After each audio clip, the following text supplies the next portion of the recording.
Welcome once again to Ottawa Today. It's time for our weekly chat with Carleton University political scientist Elliot Tepper. He was with us yesterday for a quick update after the debate on Monday night. Elliot, good morning. Good morning, Mark. How do you think this is playing out? Because it isn't just the debate itself, but how people react to it that matters. And there is a consensus that Hillary Clinton won, but I think there's also a consensus that it doesn't really matter who won.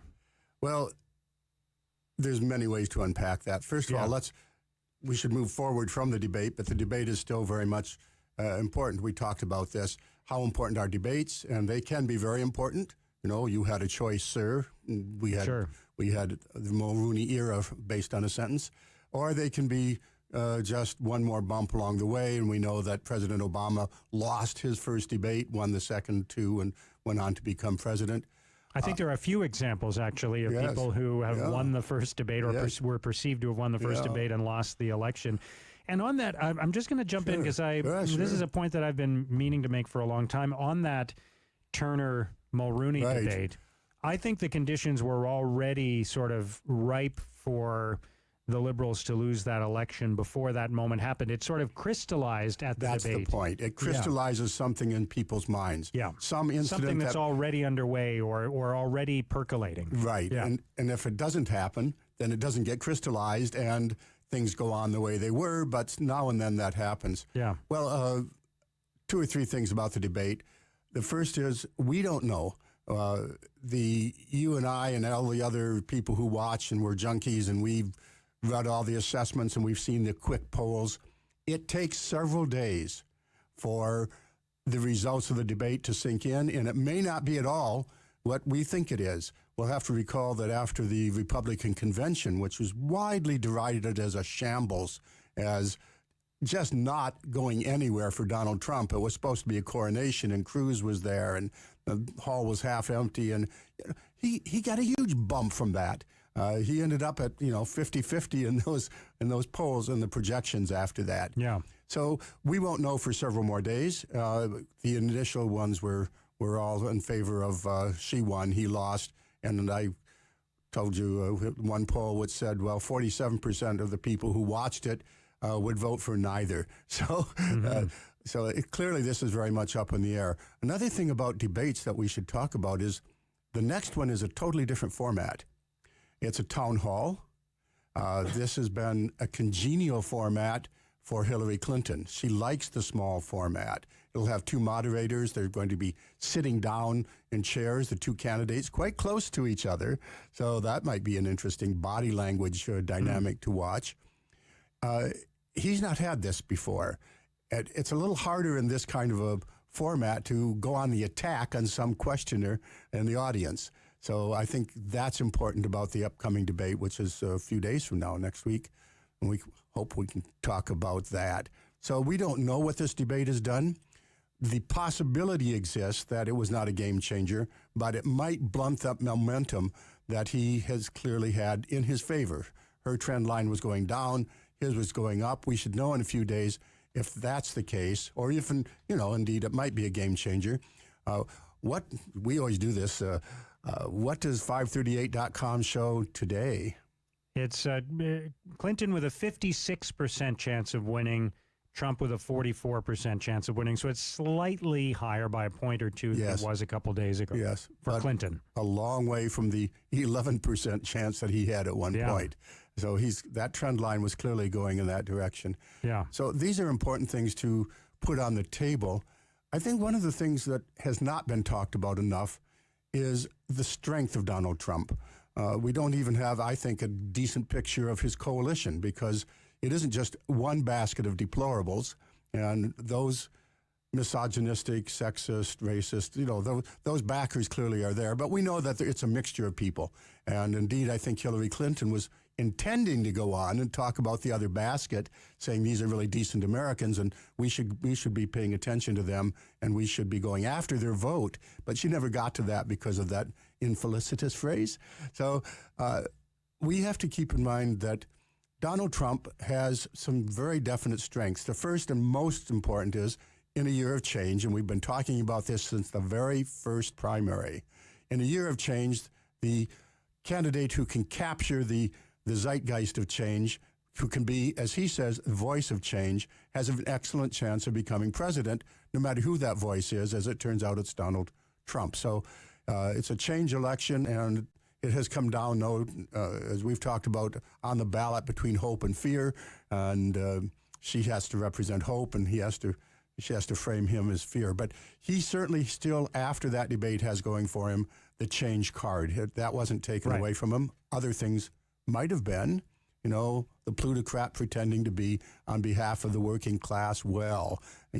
So she successfully planted a lot of seeds and some of his strengths. Successful businessman, maybe not. Time for a change, that's still a card that he has. Also, I think he's been underestimated in one key way. He has successfully framed the election in many people's minds about the nature of the opposition candidate. This is the goal of, in any election. He's been very good, not only in the primaries, where he had all these clever little phrases, but crooked Hillary and lying Hillary have really stuck. So a lot of people who say, oh, yes, we're Hillary supporters, but I'll give you two phrases: Benghazi, and emails. And the word liar comes to mind. He's been highly successful in that, but keep in mind, too, he's drawing on the GOP treasure chest. They have built up a treasure chest of attacks on the Clintons for a very long time. All any candidate has to do is open it up and reach in and go back to Whitewater. Who's the current Speaker of the House? It's Paul Ryan. We all know that. Why is it Paul Ryan? Well, it became a vacant seat, and somebody had to fill it, and Kevin McCarthy was supposed to fill it. The next in line after the Tea Party got rid of their own leader, and Boehner, the next one up was supposed to be Kevin McCarthy, and he made a horrible slip. He told the truth on air, and where print could get a hold of it, that before the hearings on Benghazi, Hillary Clinton had a very high poll rating, and he was able to bring it down by 10, 15 points, whatever it was, admitting that these were politically inspired attacks on Hillary Clinton as a candidate, and that eliminated him. We don't even remember his name anymore, and he was supposed to be Speaker today. Yeah. So they have a long-standing, built-up treasure chest of ways to attack the Clintons, going back to Whitewater, and all he has to do is reach in, and he's good at it, and that's my point. He's got a strength in framing her, and it sticks, even among her supporters. So another strength, which I think has not been noticed enough, is he really has improved his campaigning. He is campaigning in states that matter: Florida, Ohio, Pennsylvania even, a few other states, Michigan, Wisconsin. He has honed his message. He mentioned a lot of them in the debate the other night, right? You noticed that, indeed. He picked up 2 or 3 key states. All this was deliberate. He mentioned, oh, by the way, these states, I'm with you. And he repeatedly mentioned 2 or 3. Now, he's been talking more about jobs. He's been saying, I will bring back your jobs. And we saw that in the debate. The first half an hour, he was really strong. I'm going to get rid of bad trade deals. I'm going to rip up NAFTA, the most horrible deal, by the way. Your husband signed it. And I'm going to bring... So he's campaigning much more effectively, much more disciplined way. He's in Ohio. He's in Florida. He's in all these Rust Belt states. This is working for him, and we should not discount that appeal. So he does have a lot of things going for him. Hillary Clinton still has going for her. Do you fear him more than you fear me? Do you dislike him more than you dislike me? The debate didn't break that open, but it seems to be giving her a boost. I should mention a couple of quick things. Number one, next Tuesday, it's the vice presidential debate. Indeed. And then on the following Sunday, so 10 days from now, it is the second presidential debate that will be moderated by the co-anchor of This Week on ABC, Martha Radatz, and Anderson Cooper of CNN. Yes, 2 experienced interlocutors. Yes. So they're good at it. And we can. We probably don't have time, but we could comment on the performance of Lester Holt. Yes. To me, the moderator is never the story, but I think it was kind of a mediocre performance by the moderator the other night. The takeaway based on all this, let's continue on Donald Trump. He has reverted back to his standard fare. Right after the debate, he said, "Oh, that was a great moderator, no problem." The next day after that, he's saying, "It's rigged. It's rigged because the microphone didn't work for me, and that was maybe on purpose." And he's also saying, even though everybody could hear him perfectly well. Yes, and sniffing, and he said that's because of the mics. And he's saying it's a conspiracy. And today he's on the stump saying the only reason Hillary Clinton is a candidate at all is that the mainstream media is behind her, keeping in mind that he has gotten a couple $2 billion of free publicity from the mainstream media. Sure. And we mentioned that at 538.com, Hillary Clinton's chances of winning are 56%, Donald Trump's 44%. Yes. Interesting, the Iowa electronic markets, which is where you can actually purchase shares. Yes, you say bet, they would say purchase shares. It's the same thing, isn't it? Yeah. You can buy shares in the candidate.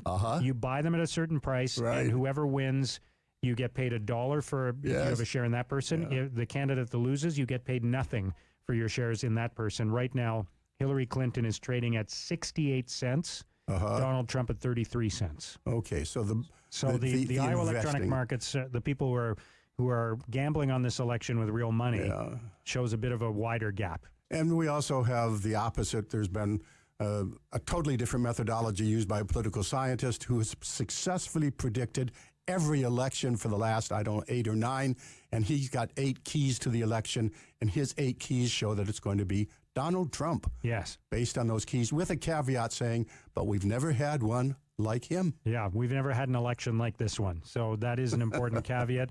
And also, as many people in the financial planning world will say, past performance, past results do not guarantee future results. So somebody who's predicted 8 elections in a row might not predict the 9th. You never know.